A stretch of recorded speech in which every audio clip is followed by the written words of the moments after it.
ವಿಧಾನ ಪರಿಷತ್ ಸದಸ್ಯ ಸಿಟಿ ರವಿ ನೇತೃತ್ವದ ಬಿಜೆಪಿ ನಿಯೋಗ ಕೊಪ್ಪಳ ಜಿಲ್ಲೆಯ ವಿವಿಧ ಭಾಗಗಳಲ್ಲಿಂದು ಬರ ಅಧ್ಯಯನ ನಡೆಸಿತು.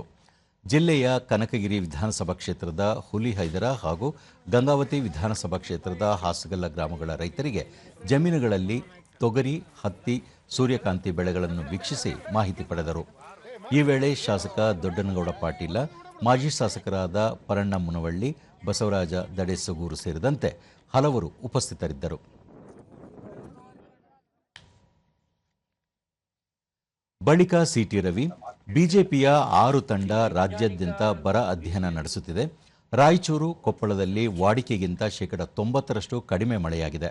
180 ತಾಲೂಕುಗಳಲ್ಲಿ ಮಳೆ ಅಭಾವ ಸೃಷ್ಟಿಯಾಗಿದ್ದು, ರಾಜ್ಯ ಸರ್ಕಾರ ಕೂಡಲೇ ಬೆಳೆ ಸಮೀಕ್ಷೆ ನಡೆಸಬೇಕು, ಬರಪೀಡಿತ ತಾಲೂಕು ಮತ್ತು ಜಿಲ್ಲೆಗಳನ್ನು ಘೋಷಿಸಿ ರೈತರಿಗೆ ಪರಿಹಾರ ನೀಡಬೇಕು ಎಂದು ಆಗ್ರಹಿಸಿದರು. ಜೋಳದ ಬಿತ್ತನೆ ಮಾಡಿದ್ರೆ ಎಷ್ಟು ಪರಿಹಾರ ಕೊಡಬೇಕು, ಈ ರೀತಿ ಸಜ್ಜೆ, ನವಣೆ ಇದ್ರ ಬಿತ್ತನೆ ಮಾಡಿದ್ರೆ ಎಷ್ಟು ಪರಿಹಾರ ಕೊಡಬಹುದು ಅನ್ನುವಂತ ಒಂದು ಸಮೀಕ್ಷೆಯನ್ನ ತಯಾರು ಮಾಡಿ ಅದರ ಪರಿಹಾರವನ್ನು ಕೊಡಬೇಕು ಅಂತ ಆಗ್ರಹಿಸಿದ್ದೇನೆ. ದೂರದರ್ಶನದೊಂದಿಗೆ ರೈತ ವೆಂಕಟೇಶ್ ಕುಲಕರ್ಣಿ, ಮುಂಗಾರು ಮಳೆ ಕೊರತೆಯಿಂದ ಮೆಕ್ಕೆಜೋಳ, ನವಣೆ, ತೊಗರಿ ಸೇರಿದಂತೆ ಹಲವು ಬೆಳೆಗಳು ಒಣಗುತ್ತಿವೆ.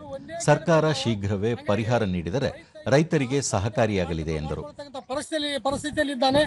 ಆದ ಕಾರಣ ಸರ್ಕಾರ ಮಧ್ಯಸ್ಥಿಕೆ ರೈತರ ಜೀವ ಉಳಿಸಬೇಕಂತ ಹೇಳಿ ಇವತ್ತು ಕೇಳ್ತಾ ಇದೆ. ಇವತ್ತು ನಮ್ಮೂರಲ್ಲಿರ್ತಕ್ಕಂಥ ಬೆಳೆ ಎಲ್ಲ ಸಂಪೂರ್ಣ ಒಣಗೋಗ್ಯಾವ.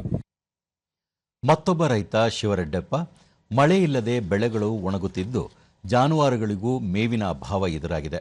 ಸರ್ಕಾರ ಕೂಡಲೇ ರೈತರಿಗೆ ಪರಿಹಾರ, ಜಾನುವಾರುಗಳಿಗೆ ಮೇವಿನ ವ್ಯವಸ್ಥೆ ಹಾಗೂ ಬಡ ರೈತರಿಗೆ ಉದ್ಯೋಗಾವಕಾಶ ನೀಡಬೇಕು ಎಂದು ಮನವಿ ಮಾಡಿದರು.